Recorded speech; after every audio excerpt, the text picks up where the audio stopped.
Here we want to evaluate the limit as x approaches 3 from the right of the quantity x plus 2 over the quantity x squared minus 9. So here, since we're approaching a numerical value, it doesn't matter that it's from the right. We want to try direct substitution. So if we substitute in 3, 3 plus 2 is 5. But if we substitute in 3 into the denominator, 3 squared is 9, and 9 minus 9 is 0.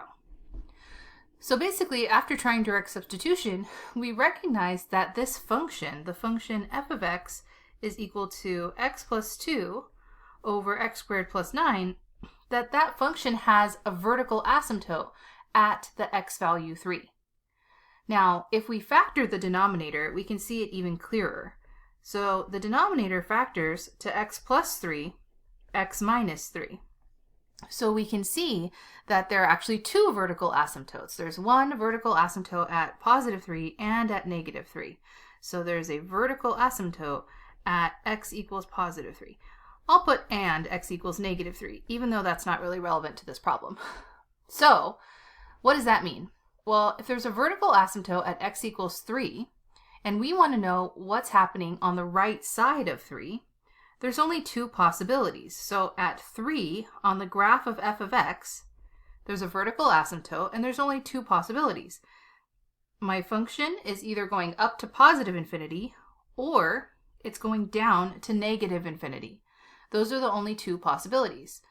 So now we have to figure out which one it is to determine the answer to our infinite limit.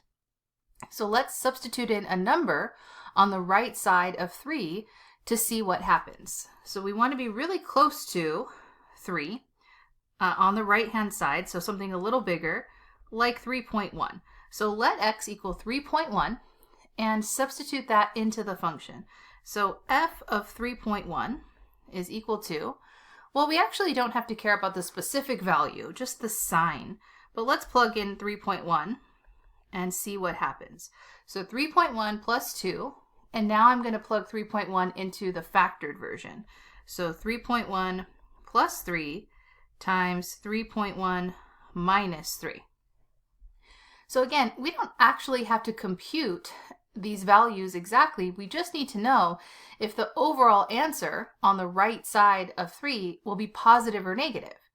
Well, 3.1 plus 2, that's a positive up there. 3.1 plus 3, that's a positive number. And 3.1 minus 3, that's another positive number. So when you multiply all these positives, you're going to get a positive.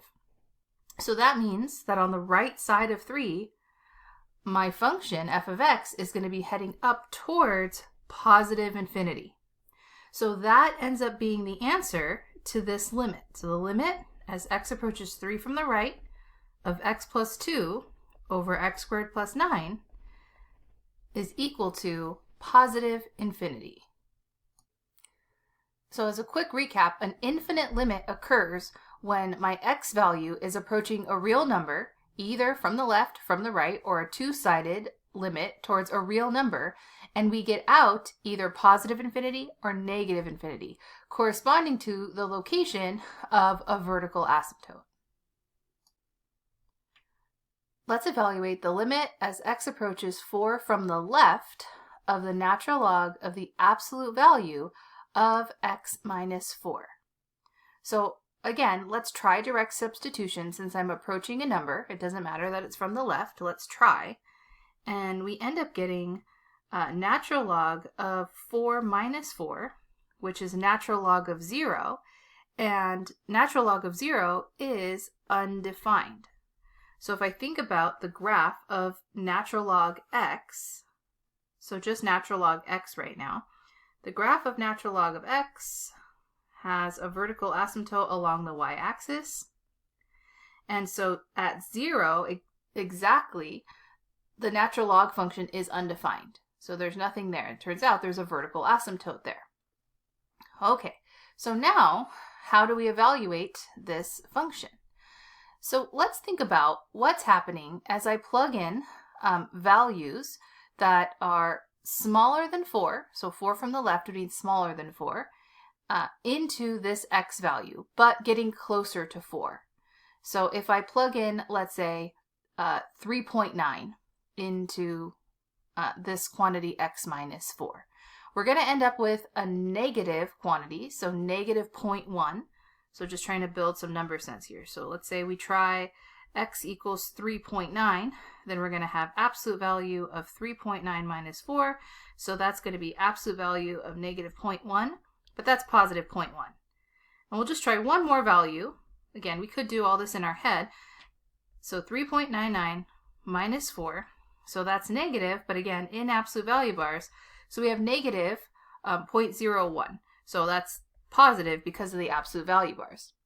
So what's happening is that the inside is getting closer to 0. So the closer we get to 4, from the left side of 4, numbers like 3.9, 3.99, 3.999, those outputs are going to be getting closer to 0. So 0.01 is smaller than 0.1.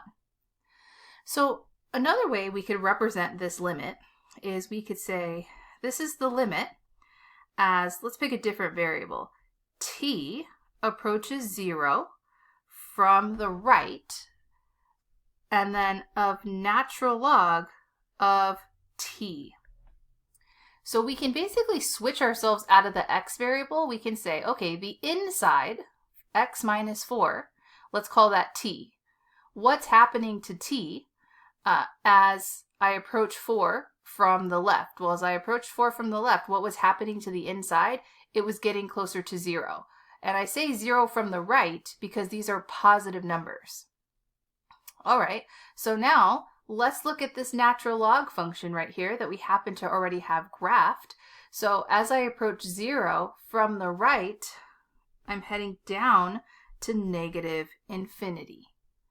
So the original limit, we could rewrite it so that we could simply think about the natural log function, just the regular natural log function, and that's 0 from the right of the regular natural log function is negative infinity.